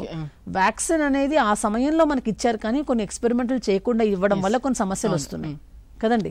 సో మానసికంగా ఎటువంటి స్థితి కూడా మనం ఎక్స్పెరిమెంటేషన్ లేకుండా దాని సొసైటీ మీద అది ఆ రకమైన ఆలోచన కానీ అది ఏ రకమైన ప్రభావం చూపుతుంది అనేది తెలియకుండా మనం తొందరగా దాన్ని యాక్సెప్ట్ చేసినప్పుడు మనిషి చాలా అల్లకల్లోనికి లోనవుతాడు. అటువంటి అల్లకల్లోలమే మనకు చుట్టూ ఇప్పుడు కనపడుతుంది. ఓకే మ్యామ్, ఇప్పటివరకు మీరు పురుషుల గురించి చెప్పింది, ఈ మాస్కులినిటీ ఏదైతే ఉందో ఇది సూసైడ్కి ఎంతవరకు దారితీస్తుంది? ఎప్పుడు కూడా నేను ఓడిపోయాను అని ఒప్పుకోలేని మనిషి, ఓకే, నేను ఓడిపోయాను, నేను కూడా ఓడిపోయాను అనే స్థితికి వెళ్ళినప్పుడు డెఫినెట్ గా అది అంటే ఇతరుల్ని ఫేస్ చేయడం, సమాజాన్ని నేను చూడలేను ఇంకా అనే స్థితికి వెళ్తుంది. అది వెళ్ళిన వాడు చేసే పని ఏంటంటే ఆత్మహత్య చేసుకోవడం. అందుకే అప్పుల్లో మునిగిన వాళ్ళు ఆత్మహత్యలు చేసుకుంటారు. అంటే మేము ఇన్నాళ్ళు ఇలా బ్రతికాము, ఇప్పుడు ఈ మధ్య కాలంలో కుటుంబాలు చేసుకుంటున్నారు. ఎందుకంటే పురుషుడు ఏమంటా అంటే నేను చూడలేను, భార్య నువ్వు లేకపోతే నాకు ఇంకా చుట్టాలు ఎవరు లేరు కదా, సో అందరం కలిసి వాళ్ళతో పాటు పిల్లల్ని కూడా. అంటే ఒక వ్యక్తి, మీరు నా యజమాని అనే వ్యక్తి తీసుకునే తప్పుడు నిర్ణయం అనేది ఆ తర్వాత తరాలను కూడా బలవంతపు మరణాల వైపుకు నెడుతుంది. ఎస్, నిజంగా అలాంటి న్యూస్ చదువుతున్నప్పుడు నిజంగా చాలా బాధ అనిపిస్తుంది. మ్యామ్, ఇప్పుడు పురుషులు ఒక వ్యక్తి సూసైడ్ చేసుకోవాలనుకుంటున్నాడు అనుకోండి, అతని భావోద్వేగాలు కానీ ఏం మాట్లాడతాడు, ఏం చేస్తాడు, అంటే చుట్టుపక్కల వాళ్ళకి ఎలాంటి క్లూస్ వదులుతాడు, ఎలా ఉంటుంది ఆ పరిస్థితి? అంటే ఆత్మహత్య చేసుకునే ప్రతి వ్యక్తి క్లూస్ వదులుతాడు. ఓకే, తప్పకుండా వదులుతాడు. అంటే నాకు ఇంతకు ముందులా లేదు జీవితం, అంటే సడన్ గా ఒకప్పుడు ఎక్స్ట్రోవర్ట్ గా ఉండేవాడు సడన్ గా ఇంట్రోవర్ట్ అవుతాడు, లేదంటే ఇంట్రోవర్ట్ గా ఉన్నవాడు ఎక్స్ట్రోవర్ట్ అవుతాడు. అంటే వాళ్ళ బిహేవియర్ లో కానీ మాట తీరులో కానీ చాలా మార్పు వస్తుంది. తర్వాత ఏ రోజు పిల్లికి బిచ్చమైన వాడు సడన్ గా తన దగ్గర ఉన్నవాడిని దానం చేసే పరిస్థితికి రావచ్చు.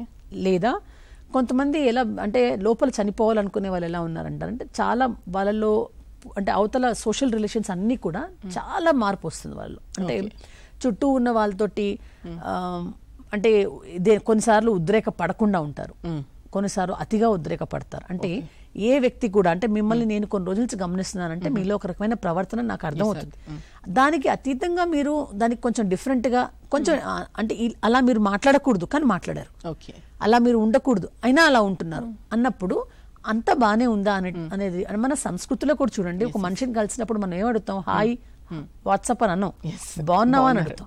అంటే బాగున్నావా అనే పదం ఎందుకు అడుగుతాం అంటే అవతల మనిషి జీవితంలో బాగులేని సంగతులు ఉంటాయి కాబట్టి ఆ బాగున్నావా అన్నప్పుడు అవతల వాడి నుంచి వచ్చే సమాధానాన్ని పట్టి నిజంగా బాగున్నాడా మనకు అర్థమవుతుంది.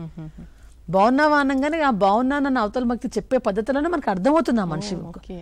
అంటే అటువంటి పలకరింపులు కూడా లేకపోవడం అనేది ఇప్పుడు మనం గమనించాల్సిన విషయం. సో మన చుట్టూ ఉన్న వ్యక్తుల్లో ఎవరన్నా కానీ ఇంతకు ముందు ప్రవర్తనకి ఇప్పుడు ప్రవర్తన కొంచెం తేడా వచ్చినప్పుడు, కొంచెం తేడా వచ్చినా కూడా ఏం జరుగుతోంది ఈ మనిషి జీవితంలో అని కాస్త ఆగి గమనించే ఒక గుణం అనేది ఉండాలి. మనలో ఆ గమనింపు గుణం ఉంటే చాలా మంది ప్రాణాలని కాపాడగలుగుతాం, చాలా మంది సమస్యలకి మనం పరిష్కారం కూడా చూపించగలుగుతాం. మనం ఇప్పుడు ప్రస్తుతం ఉన్న పరిస్థితులను పరిగణలోకి తీసుకుంటే ఏ సెక్టార్లో ఎలాంటి జాగ్రత్తలు తీసుకోవాల్సినటువంటి అవసరం ఉందంటారు? అంటే ఆత్మహత్యల విషయంలో ప్రతి సెక్టర్లో కూడా ఇంతకు ముందు కంటే ఒత్తిడి పెరిగింది. మనం ముందు ముఖ్యంగా ఒత్తిడి తగ్గించుకోవాలి. అందంగా కనిపించాలని ఒత్తిడి, ఒళ్ళు తగ్గించుకోవాలని ఒత్తిడి, ఎక్కువ మార్కులు రావాలని ఒత్తిడి. అంటే మనకి కొన్ని మూసలు కనపడుతున్నాయి, ఆ మూసలోకి మనల్ని మనం ఫిట్ చేసుకోవడానికి మనం చాలా కష్టపడుతున్నాం. అంటే మన సైజ్ పెద్దగా ఉండి చిన్న దాంట్లో దూరడం ప్రయత్నించేటప్పుడు ఒక రకమైన ఒత్తిడి, సో నరనరాల్లో మనకు ఒత్తిడి అనేది పెరుగుతుంది. కాబట్టి మనం మూసలో పడకుండా మనలా మనం బ్రతకడానికి ప్రయత్నించగలిగినప్పుడు ఆత్మహత్యల వైపుకు ఆలోచన వెళ్ళదు. మనలా మనం బ్రతుకుతున్నాము అనే ఒక కాన్ఫిడెన్స్ అనేది మనలో బిల్డప్ అవుతుంది. ఆ విషయంగా అంటే చిన్న పిల్లవాడి దగ్గర నుంచి పెద్దవాడి దగ్గర నువ్వు వాళ్ళలా ఉన్నావు వీళ్ళలా ఉన్నావు కాకుండా నేను నాలాగా ఉన్నాను, నేను ఈరోజు ఇప్పుడు నా కాంప్లెక్షన్ డార్క్ కాంప్లెక్షన్ నేను ఇలాగే ఉంటాను, నేను నాలా ఉన్నాను, నీకు అంతంగా కనపడాల్సిన అవసరం నాకు లేదు, నేను ఆరోగ్యంగా ఉన్నానా లేదా నాకు ముఖ్యం. ఇలాంటి కొన్ని సూత్రాలు ఎప్పుడు వస్తాయి, మనిషి ఎప్పుడు వినిపించుకోగలుగుతాడంటే తన మీద తనకు విశ్వాసం పెరిగినప్పుడు. ఆ దిశగా మనం జీవించాల్సిన అవసరం. మీకున్న ఇంత ఎక్స్పీరియన్స్ తో పాలసీ లెవెల్లో ఏమైనా సలహాలు ఇస్తారా మ్యామ్? ఎలాంటి? అవునండి, అంటే మానసికమైన సమస్యల్ని ఆరోగ్యపరమైన సమస్యలుగా ఇంకా గవర్నమెంట్ గుర్తించట్లేదు. అంటే చాలా వరకు వాటి మీద ఇన్సూరెన్స్ కవరేజ్ లేదు, మెడికల్ కవరేజ్ లేదు. ఇప్పుడు డిప్రెషన్లో కానీ స్కిజోఫ్రెనిక్ లాంటి కొన్ని ఉన్నాయనుకోండి, వాటికి లాంగ్ టర్మ్ ట్రీట్మెంట్ కావాలి, మందుల ఖర్చు కూడా చాలా పెరుగుతుంది. అలాంటి వాళ్ళకి వాళ్ళని ఏదైనా ఆరోగ్యశ్రీ కార్డులో కానీ ఎందులో కానీ మనకి ఇప్పటిదాకా అలాంటి వాళ్ళని మనం చేర్చలేదు. ఎందుకంటే ఇందాక అన్నాను కదా, నరేటివ్ అనేది మారాలనేది ఈ సంవత్సరం థీమ్. సో గవర్నమెంట్ కూడా మానసిక సమస్యల పట్ల చాలా ఆలోచించాల్సిన అవసరం ఉంది. ఎందుకంటే మనకి ఎకనామిక్ ప్రాబ్లమ్స్ తోటి వచ్చే ఒంటరితనం వేరు, దాన్ని మనం ఎకనామిక్ పద్ధతిలో మనం అందరం కలిసి సామాజికంగా దూరం చేసుకోవాలి. కుటుంబ పరంగా వచ్చే ఒంటరితనం వేరు, అలాగే మానసిక పరమైన ఒంటరితనం. మనిషికి మానసికమైన సమస్య ఉన్నప్పుడు తన చుట్టూ మనసు ఏం చెప్తుందో అదే వింటాడు తప్ప చుట్టూ ఉన్న వాళ్ళ ఇన్ఫ్లుయెన్స్ అతని మీద ఉండదు. అప్పుడంటే అతనికి మెడికల్ ట్రీట్మెంట్ అవసరం అవుతుంది. Okay. ఆ మెడికల్ ట్రీట్మెంట్ అందించగలిగిన గవర్నమెంట్ హాస్పిటల్ సంఖ్య పెరగాలి, సైకియాట్రిస్టులు కౌన్సిలర్ల సంఖ్య పెరగాలి, విద్య అంటే ప్రతి స్కూల్లో కూడా ఒక కౌన్సిలర్ ఖచ్చితంగా ఉండే విధంగా మనం చర్యలు తీసుకోవాలి. ఎందుకంటే ఇప్పుడు పిల్లలు చాలా రకమైన సమస్యలకు ఎదుర్కొంటున్నారు. అది సెక్షువాలిటీ వరకు కూడా వాళ్ళకి చాలా కన్ఫ్యూజన్స్ ఉన్నాయి. వీటన్నిటికీ కౌన్సిలర్స్ ఉండాలి. సో ఇవన్నీ కూడా ప్రభుత్వ పరంగా మనకు అందవలసిన అంటే సహాయం. ఈ సహాయం కోసం కూడా గిరిజగా కూడా ప్రభుత్వం ప్రయత్నించాలి. మానసిక ఆరోగ్యం పట్ల, ప్రజల మానసిక ఆరోగ్యం పట్ల ప్రభుత్వం కూడా కొంతవరకు, అంటే చాలా సమస్యలు ఉంటాయి ప్రభుత్వానికి, కొంతవరకు వాళ్ళు కూడా దీని మీద ఒక డిస్కషన్ జరపాలని మాత్రం మేము కోరుకుంటాం. ఒకసారి మహిళల గురించి మాట్లాడుకుందాం. చాలా ప్రపంచవ్యాప్తంగా చాలా విషయాలు ఉన్నాయి. మహిళలు ఆత్మహత్య చేసుకోవడానికి కారణాలు ఏమనుకుంటున్నారు ప్రధానంగా? మహిళని ఇంత చెప్పాను కదా, ఒక మూసలో ఫిట్ అవ్వడం. మహిళలు అంటే ఇప్పుడు మహిళలకి ఉండే సమస్యలు పురుషుల సమస్యలు తమ సమస్యలు బయట పెట్టుకుంటారు. కానీ మహిళల తరపున సమస్యలు ఏంటి అంటే వీళ్ళు కూడా ఇప్పుడు చాలా వరకు ఉద్యోగస్తులైన మహిళలు తీసుకున్నాం. వాళ్ళు అంటే సూపర్ మామూలుగా తయారవడానికి పాపం చాలా కష్టపడాల్సిన అవసరం ఉంది. అంటే ఇంటి పని అన్ని సూపర్ ఇంటి పని చక్కగా జరగాలి, బయటది ప్రాపర్గా జరగాలి, అదొక టెన్షన్ ఉంటుంది. తర్వాత రెండోది ఏంటంటే లైంగికపరమైన ఒత్తిడి. లైంగికపరమైన ఒత్తిడి ఎప్పటికి కూడా మహిళ ఎప్పటికీ మహిళే, పురుషుడి దృష్టిలో మహిళ ఎప్పటికి కూడా మహిళే. తర్వాత ఈ మధ్యకాలం ఒంటరిగా జీవిస్తున్న మహిళల సంఖ్య పెరుగుతోంది. ఒంటరిగా పురుషుడు జీవించినా మనం ఈ రోజు కూడా మనం ప్రశ్నించాం, కానీ ఒంటరిగా స్త్రీ జీవిస్తుందంటే మాత్రం బోల్డ్ ప్రశ్నలు ఉంటాయి. అంటే సమాజానికి ప్రతి నిమిషం తాను తన లైంగికతను, తన ప్యూరిటీని, తన పవిత్రతను ప్రూవ్ చేసుకుంటూ జీవించే ప్రెషర్ స్త్రీ మీద ఎక్కువగా ఉంది. సో మీరు స్త్రీ పరంగా ఆలోచించినప్పుడు ఆ ఒత్తిడి తను ఆ ఒత్తిడిని తను ఇప్పుడు ఒంటరిగా జీవించే వాళ్ళం అంటే వివాహ వ్యవస్థ ఒక రకంగా విచ్ఛిన్నమైందని చెప్పాలి. అలాగే లివింగ్ టుగెదర్లో అందులో వచ్చే ప్రాబ్లమ్స్ కూడా మనం చాలా గమనించాం. వీటన్నిటితోడు మహిళ కూడా తన జీవిత పరిధిని అంటే తన స్థాయిని పెంపొందించుకోవాలని చాలా చాలా తొందరగా పరిగెడుతుంది. అంటే అవసరం ఉన్నా లేకపోయినా పరిగెడుతుంది. ఇవన్నిటి కారణంగా కూడా ఒత్తిడిని ఎదుర్కోవాల్సి వస్తుంది. నేను చెప్తోంది ఇక్కడ గ్రామీణ మహిళ గురించి కాదు, నగరాల్లో మహిళ. ఇంకా గ్రామీణ మహిళలు అంటే అక్కడ ఇంకా కూడా విద్య లేదు. ఈ రోజు కూడా నేను గవర్నమెంట్ కాలేజ్ లెక్చరర్గా పనిచేస్తున్నాను. ఆడపిల్లలు ఎక్కువగా గవర్నమెంట్ కాలేజ్లో చదువుతున్నారు, వాళ్ళ తమ్ముళ్ళు అన్నలే ప్రైవేట్ కాలేజీలో జరుగుతున్నారు. సో ఈ వివక్ష ఉంది. అంటే స్త్రీ ఆ వివక్షను ఎదుర్కోవాలి. అలాగే కుటుంబం ఆర్థికంగా తక్కువ ఉన్నప్పుడు అమ్మాయిని చదివించాలా, అబ్బాయిని పెద్ద చదువులు చదివించాలా అన్నప్పుడు అబ్బాయిలనే ఆటోమేటిక్ చదివిస్తారు. అమ్మాయిలు అంటే వాళ్ళ ఇష్టాల మీద ఒక రకమైన ఒత్తిడి ఉంది. అంటే తమ ఇచ్చిన కోర్స్ తీసుకోలేరు. అంటే నేను చెప్తుంది ఆర్థికంగా దిగువ స్థాయిలో ఉన్నామని.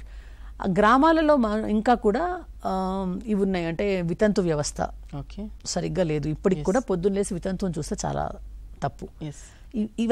ఇవన్నిటి మీద కూడా ఈ సూపర్స్టిషన్స్ అన్నిటి మీద కూడా మనం వర్క్ చేయాల్సిన అవసరం ఉంది. ఇప్పుడు ఏమవుతుందంటే గ్రామాలకి నగరాలకి మధ్య పూర్తిగా ఒక డివైడ్ ఏర్పడింది.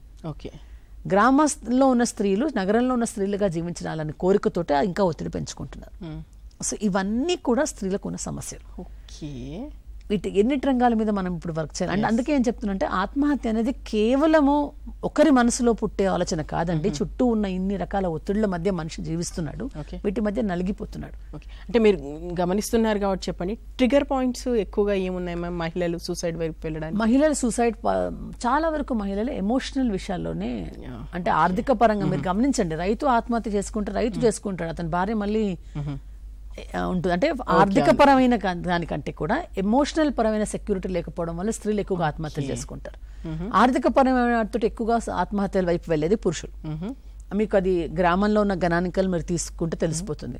స్త్రీలలో ఎమోషనల్ గా వీళ్ళు అంటే వీళ్ళలో ఉన్న ప్రాబ్లమ్స్ ఏంటంటే రిలేషన్షిప్ ప్రాబ్లమ్స్, అంటే మానవ సంబంధాలు, అంటే ఒకరిద్దరితో ఉన్న సంబంధాలు, లేకపోతే ప్రేమ వివాహం మధ్య వచ్చే క్లాష్.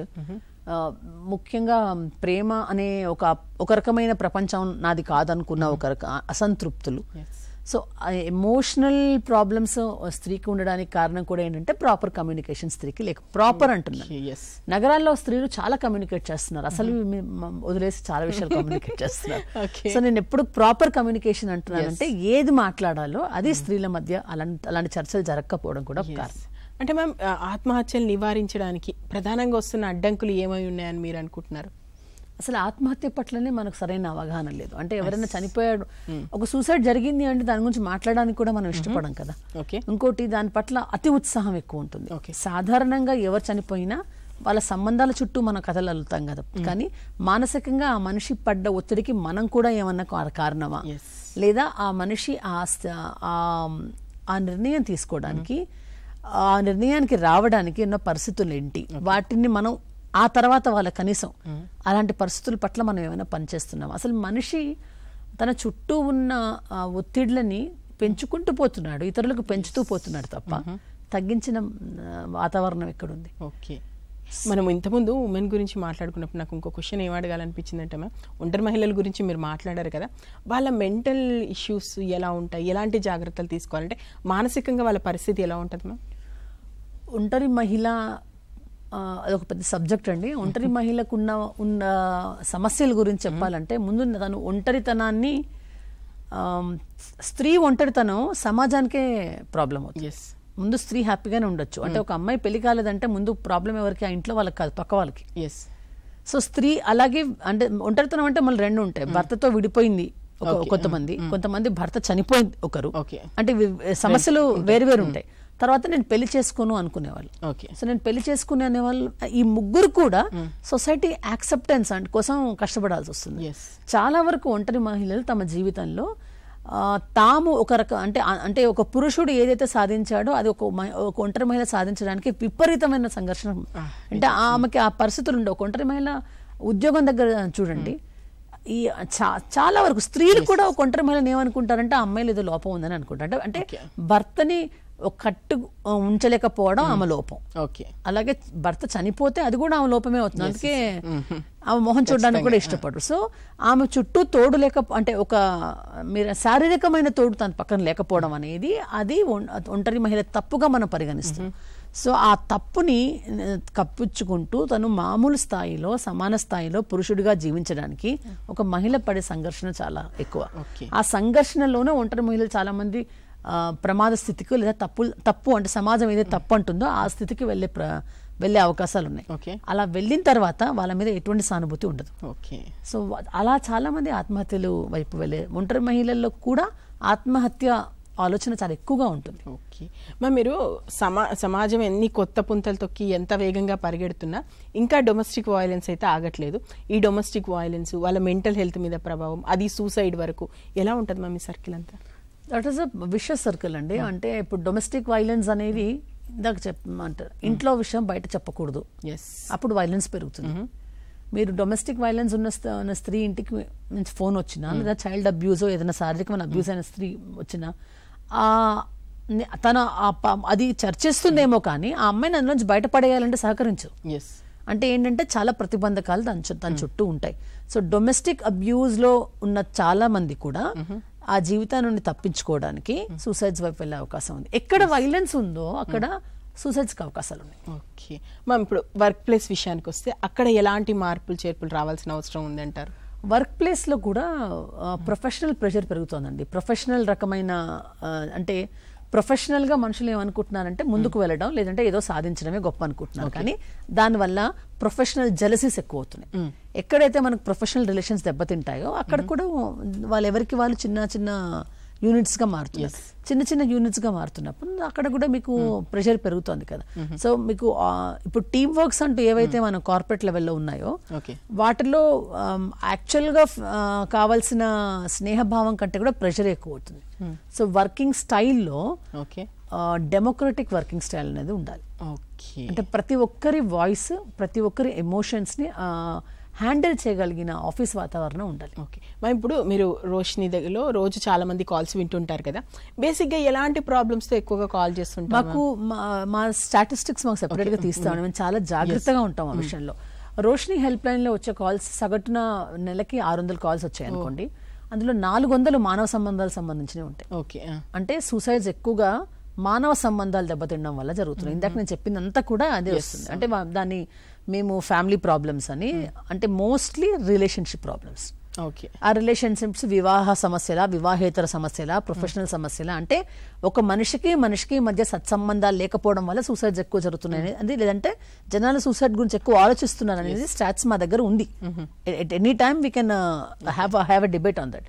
అయితే దా తర్వాత సెకండ్ కేటగిరీలో వచ్చేది మా దగ్గర మానసిక సమస్యలు. ఓకే. అంటే మానసిక సమస్యలు అంటే మించి మానవ సంబంధాలు దెబ్బతినడం వల్ల ఈ ఆత్మహత్యలే ఎక్కువగా ఉన్నాయి. ఓకే. అంటే మ్యామ్ ఇంత అంటే ఇప్పుడు వాళ్ళకి కుటుంబ పరంగా సమస్య ఉందనుకోండి, ఆరోగ్యపరంగా సమస్య, ఏదో ఒక సమస్యలో ఉన్నారు, వాళ్ళు ఎలా అంటే సూసైడ్ థాట్ వచ్చినప్పుడు వాళ్ళని వాళ్ళు వెనక్కి తీసుకెళ్ళడానికి, అంటే లేదు సూసైడ్ వద్దు, మనం బ్రతకాలి, మనం ఏంటో నిరూపించుకోవాలి అంటే వాళ్ళ మెంటల్ మీరేమి గైడ్ చేస్తుంటారు? సూసైడల్ ఆలోచన ఉన్నప్పుడు ఏంటంటే మనిషి బలహీనంగా ఉంటాడు. ఆ బలహీనంగా ఉన్న స్థితిలో తనలో ఆలోచించుకునే శక్తి కోల్పోతాడు.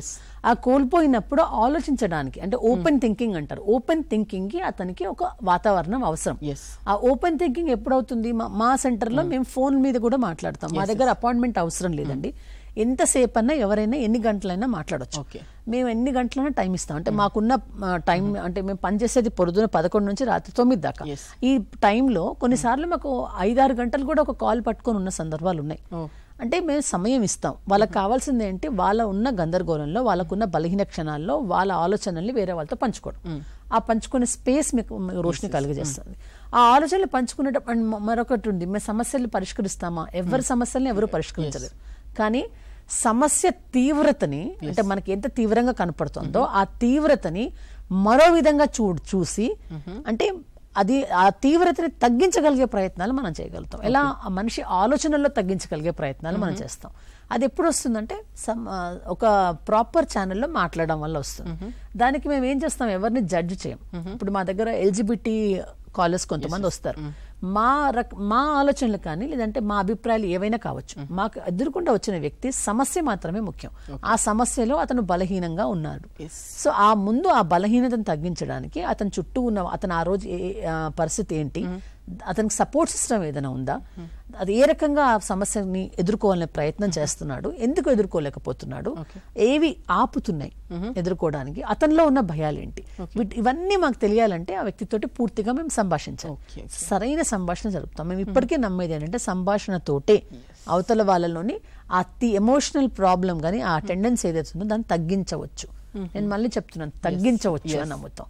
ఎందుకంటే అన్నిటినీ మేము క్యూర్ చేస్తామనో, లేకపోతే మా దగ్గర ఫోన్ చేసిన వాడు వెంటనే ఆహా జీవితం బాగుంది అనుకుంటాడని మేము చెప్పట్లేదు. కానీ జీవితం పట్ల ఆశ కల్పించి ఇంకా పోరాడవచ్చు అనే ఒక ఆలోచన వల్ల వేయడానికి మాత్రం మేము మా వంతుగా మేము దానికి ట్రైనింగ్ తీసుకున్నాం. మేము మా వంతుగా అవతల వాళ్ళని తోటి మాట్లాడతాం. కానీ ప్రతిదీ కూడా సంభాషణతో జరుగుతుంది. మ్యామ్, ఈ మధ్య కాలంలో న్యూస్లో కొన్ని రకాల సూసైడ్ చూస్తుంటే, ఇంకా టీనేజ్ కూడా రాకముందే చిన్నపిల్లలుగా ఉన్న వాళ్ళే రిమోట్ ఇవ్వలేదనో, కుక్క చనిపోయిందనో, ఫ్రెండ్ మాట్లాడలేదనో, ఇలా చనిపోతున్న వాళ్ళ సంఖ్య కూడా ఉంది కదా. వాళ్ళు ఎలా ఉంటుంది? అంత చిన్న ఏజ్లో అంత పెద్ద నిర్ణయం? ఇది చాలా మంచి క్వశ్చన్. నా చిన్న ఏజ్లో ఎందుకు చనిపోతున్నారంటే ఇందాక నేను చెప్పాను కదా, నో అన్నది వాళ్ళు తీసుకోవట్లేదు. మెయిన్ థింగ్ ఏంటంటే ఇప్పుడు అమ్మాయి ఏడ్చిందంటే అన్ని ఇస్తున్నాం మనం, ఎందుకంటే ఉన్నది ఒకటే పిల్ల కాబట్టి ఇవ్వాలి. అది ఆ తర్వాత కొంతమంది దాన్ని వాళ్ళ మైండ్ ఏ రకంగా అంటే, నేను నో అనే ఆన్సర్ తీసుకోను. ఓకే. అంటే అటు ఇప్పుడు మన సిస్టమ్ కూడా ఎలా ఉందంటే, తల్లిదండ్రులు నో అని చెప్పరు పిల్లలకి, టీచర్లు నో అని చెప్పకూడదు, మళ్ళీ వాళ్ళని దండించకూడదు, అంతా కూడా స్టూడెంట్ ఫ్రెండ్లీలో వెళ్ళాలి. అంటే మనం ఏం చేస్తున్నాం, ఇంకా పరిపక్వత రాని పిల్లలకి పూర్తిగా వాళ్ళకి మనం దాసం అయ్యే తీరులో మనం ప్రవర్తిస్తున్నాం. ఏమంటున్నాం? అది సెక్యూరిటీ అంటున్నాం. ఆ సెక్యూరిటీలో మనం ఏం చేస్తున్నాం అంటే, వాళ్ళకి కావాల్సినవన్నీ కూడా మనం ఇస్తున్నాం. వాళ్ళకి కావాల్సినవన్నీ ఇవ్వడమే గుడ్ పేరెంటింగ్ అని ఇప్పుడు అనుకుంటున్నాం. అదే గుడ్ టీచింగ్ అని కూడా అనుకుంటున్నాం. అంటే ఓ పిల్లవాడు వచ్చి నాకు 80 మార్కులు మీరు ఇవ్వాల్సిందే అంటే, వాడికి 80 మార్కులు రావడానికి మనం బట్టి కొట్టిస్తున్నాం తప్ప ఆ 80 మార్కులు తెచ్చే శక్తి లేదా దాని వెనకాల ఉన్న ఫౌండేషన్ మనం ఆలోచించట్లేదు. అంటే అక్కడ ఎడ్యుకేషన్ సిస్టంలోనూ వాడికి కావాల్సింది 90. చాలా మంది నేను టీచర్గా ఉన్నప్పుడు కూడా ఈ క్వశ్చన్ నేర్చుకుంటే 90% మార్కులు వస్తాయని నేర్పుతున్నాం. అంటే వాడికి 90 రావాలి అంతే ఆ రోజుకి. కానీ వాడికి బేసిక్ లేదు కదా. ఆ బేసిక్ రావాలి అంటే కొంత అబ్బాయి అక్కడ కష్టపడాలి. వాళ్ళని దేనికి మనం కష్టపడనివ్వకుండా వాళ్ళకి ఏది కావాలో అవన్నీ మనం ఇవ్వడంలో నో అనేది వాళ్ళు యాక్సెప్ట్ చేయట్లేదు.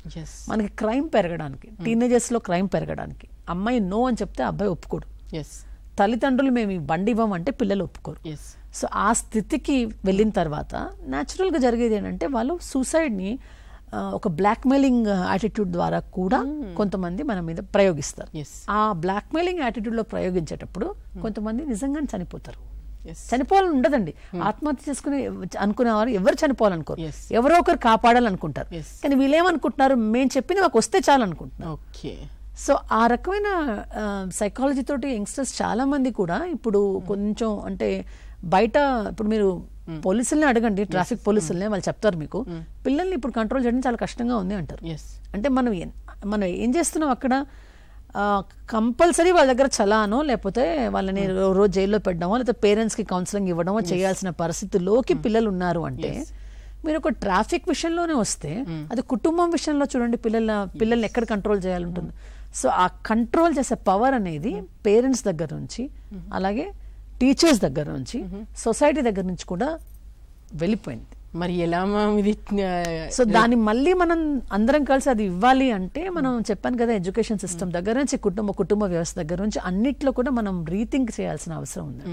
అది నేను మళ్ళీ చెప్తున్నాను, ఇప్పుడు ప్రస్తుతం కౌన్సిలర్స్, బిఫ్రెండర్స్ వీళ్ళందరూ అవసరం అక్కడే వస్తుంది. ఓకే, మన కుటుంబము ఎలా ఉండాలంటారు? అంటే ఇలాంటి ఒక ఆలోచన వచ్చిన వ్యక్తి ఒక కుటుంబంలో ఉన్నప్పుడు మిగతా కుటుంబ సభ్యులందరూ ఎంత అలర్ట్గా ఉండాలి? అంటే పిల్లలు పుట్టినప్పటి నుంచేనండి, ఒక మనిషి ఒక ఇంట్లో పుట్టాడంటే ఆ మనిషి ఆ ఇంటికి సొంతం కాదండి, ఆ తల్లిదండ్రులకు సొంతం కాదు. ఒక పిల్లవాడు పుట్టాడంటే ఒక ఇన్ఫెంట్ ఉన్నాడంటే వాడు కుటుంబానికి, కుటుంబం నుంచి సమాజానికి. ఒకప్పుడు ఉండేది మన దగ్గర, అప్పుడు సమాజం ఒక బ్యాలెన్స్ తో నడిచేది. కనీసం అంటే సమాజంలో ఎప్పుడు ఇంబ్యాలెన్స్ ఉంటుంది, కానీ ఇంబ్యాలెన్స్ కంట్రోల్ చేసే పరిస్థితిలో ఉంది. ఇప్పుడు ఏంటంటే ఒక పిల్లవాడు పుట్టాడు అంటే వాడు టోటల్ గా ఓనర్షిప్ పేరెంట్స్ అనమాట, నాది. ఆ నాది కాదు, వాడు మనవాడు అంటే కుటుంబానికి చెందినవాడు, అలాగే సమాజానికి చెందినవాడు. ఆ ఆలోచన గనుక మూలంగా అంటే ఆ పిల్లవాడి జన్మదినం రోజునే గనుక కలిగితే మనం వాడిని కుటుంబం కోసం అని పెంచుతాం, లేదంటే సమాజం కోసం అని పెంచుతాం. Golden word ma'am. నిజంగా అది జరగకపోవడం వల్ల సమాజంలో ఇంబ్యాలెన్స్ చాలా పెరుగుతుంది అనేది మేము అంటే డైలీ నా కాలేజ్లో చూస్తున్నది కూడా. అంటే గత 28 సంవత్సరాల నా టీచింగ్ లో కూడా పిల్లల్లో ఆ సామాజిక కుటుంబంలోనే, తల్లిదండ్రుల్లోనే మా పిల్లవాడు సమాజానికి చెందుతాడనే ఆలోచన లేదు. ఓకే జ్యోతి మ్యామ్, ఇంకొకటి ఏంటంటే ఇప్పుడు ఒక వ్యక్తి ఆత్మహత్య చేసుకోవాలనుకున్నారు, ఒక పర్సన్ దగ్గరికి వచ్చారు, వాళ్ళు ఏదో అతని మీద సానుభూతి చూపిస్తున్నారు, కానీ ఈ క్రమంలో ఏంటంటే ఆ వ్యక్తి కరెక్ట్గా రిప్లై ఇవ్వకుండా ఏమైనా బ్లెండర్స్, మిస్టేక్స్ ఏమైనా చేస్తున్నాడు. ఎందుకంటే ఆత్మహత్య నుంచి బయటపడాలి అనుకునే మనిషి కాస్త ఇంకా అదే థాట్లో ఉండిపోయే విధంగా ఏమైనా? అంటే ఇది చాలా మంచి ప్రశ్న అండి. మనం చాలా మంది సహాయపడాలని అనుకుంటాం, కానీ మనం కొన్ని తప్పులు చేస్తాం. ఇందాకే మీరు అన్నారు సానుభూతి అక్కర్లేదు, సహానుభూతి కావాలి. అంటే నేను తెలుగు టీచర్ గా చెప్తున్నాను కదా, ఇంగ్లీష్ లో పోతే మనకు సింపతి కాదు, ఎంపతి కావాలి. అంటే మనం సింపతి చూపిస్తున్నాం అంటే, సానుభూతి చూపిస్తున్నాం అంటే ఆ వ్యక్తి మనకంటే తక్కువ స్థాయిలో ఉన్నాడు, మనం ఏదో పెద్ద స్థాయిలో ఉన్నట్టుగా మనం అంటే ఆటోమేటిక్ గా అలాంటి టాక్ లోకి వెళ్ళిపోతాం. కానీ మనం ఆ వ్యక్తితో సమాన స్థాయికి మనం దిగగలగాలి. అదే పిల్లవాడి సమస్య అయితే మనం పిల్లవాడి లెవెల్కి దిగగలగాలి. లేదా మన కల్చర్కి దూరంగా, నేను అంటే ఇందా చెప్పాను LGBTQ నుంచి ఎవరో వచ్చారు, లైంగిక పరంగా కొన్ని సమస్యలు ఉన్నాయి అతనికి, అవి నా పరిధిలో నేను నా ఇంట్లో కానీ ఎక్కడ కానీ నేను వాటిని ఒప్పుకోకపోవచ్చు. కానీ అక్కడ సమస్య ముఖ్యం మనకి. ఆ సమస్యలో ఉన్న వ్యక్తి మనకి మిగలాలి అంటే మనం ఏంటంటే ఆ సమస్యని అర్థం చేసుకోవాలి. అది నేను నా ధోరణిలో అర్థం చేసుకోకూడదు, అవతల వ్యక్తిని ధోరణిలోకి మనం వెళ్ళి అర్థం చేసుకునే ప్రయత్నం మనం చేయాలి. అంటే దానికి ఏం చేయాలంటే అవతల వాళ్ళని ఎలా ఉన్నారో వాళ్ళని అలా యాక్సెప్ట్ చేయగలగాలి. అంటే మీ ఎదురుగుండా ఒక స్త్రీ వచ్చి తను ఎవరితోటో ఉన్న సంబంధం గురించి మాట్లాడుతుంది అనుకోండి, ఇది నైతికంగా తప్పు కదా, నువ్వు ఇలా ఎలా చేసావు, నేను ఇలా అసలు అనుకోలేదు అంటే మనం వెంటనే జడ్జ్మెంటల్ యాటిట్యూడ్ లోకి వెళ్ళిపోతాం. నువ్వు ఈ పరిస్థితిలో ఉన్నందుకు చాలా బాధ చూపిస్తూ కూడా మనం ఆ వ్యక్తిని జడ్జ్ చేస్తాం. మనం అది కాకుండా సహానుభూతి ఎప్పుడు అవుతుందంటే, ఆ వ్యక్తి బాధ మనకి ఎప్పుడు అర్థమవుతుందంటే ఆ నిమిషం ఆ మనిషి ఉన్న సమస్య, అతను ఎంత ఒంటరి అయితే మనకి ఎవరూ లేక, ముఖ్యంగా ఒక మనిషి మనతో వచ్చి బాధ పంచుకుంటున్నాడంటే ఎంత నమ్మకంతో వస్తారు, ఆ నమ్మకాన్ని మనం నిలుపుకోగలగాలి. అది చాలా సున్నితమైన ఇదనమాట. వాళ్ళని జడ్జ్ చేయకూడదు. తర్వాత ఇది చిన్న సమస్య, మనకి చాలా చిన్న సమస్యలు అనిపిస్తాయి. ఒక అమ్మాయి మన దగ్గరకు వచ్చి చాలా లావుగున్నాను, అందుకని నేను చనిపోదాం అనుకుంటున్నాను, లేకపోతే బాధపడతాను, తిండి తినట్లేదు, లావుగా మనకు నవ్వు వచ్చేస్తా ఉంటది. ఈ లావుగా ఉండడం ఏంటి, వాళ్ళు లావు అవుతారు రేపు అంటే మనం అది చిన్న సమస్యగా చూడకూడదు. ఆ అమ్మాయికి అది పెద్ద సమస్య. ఆ స్థాయి, మన స్థాయి, అంటే మన ఆర్థిక స్థాయి, మన నైతిక స్థాయి, మన మానసిక స్థాయిని కూడా మనం కుదించుకొని తగ్గి అవతల వాళ్ళ స్థాయి కనుక దానికి తక్కువగా ఉంటే ఆ స్థాయికి వెళ్ళి వాళ్ళు అర్థం చేసుకోగలగాలి. అది ప్రతి మనిషి చేయాలి అంటే ముందు మనిషి మీద ప్రేమ ఉండాలి. అరే ఈ మనిషిని మనం కాపాడుకోవాలి. ఆ కాపాడుకోవడానికి మనకి అంగీకారం కాని సమస్యల్లో వాళ్ళు ఉన్నప్పుడు కూడా వాళ్ళకి అంతే రకమైన ప్రేమని ఓదార్పుని మనం అందజేయగలగాలి. ఇది మనుషుల్లో లోపించడం వల్ల కూడా అందరూ మనకు అన్ని సమస్యలు చెప్పుకోవాలి. జ్యోతి మ్యామ్, చివరిగా చూస్తున్న వాళ్ళలో కూడా ఈ కండిషన్లో ఉన్న వాళ్ళు కూడా చాలా మంది ఉంటారు. ఓవరాల్గా ఒకసారి మీరు ఏం చెప్తారు వ్యూవర్స్కి ఆత్మహత్యకు సంబంధించి? ముఖ్యంగా ఆత్మహత్యని తక్కువ అంటే పిరికిచరిగా మాత్రం చూడకండి. రెండోది, ఆత్మహత్య, ఒక వ్యక్తి ఆత్మహత్య వరకు వెళ్ళాడు అంటే దాని చుట్టుపక్కల మనందరి బాధ్యత కూడా మనకుంది. కాబట్టి వాటిని తగ్గించాలి అంటే మనం మనుషులుగా వెదగాలి. అంటే సరైన సంభాషణ వ్యక్తులతో చేయాలి.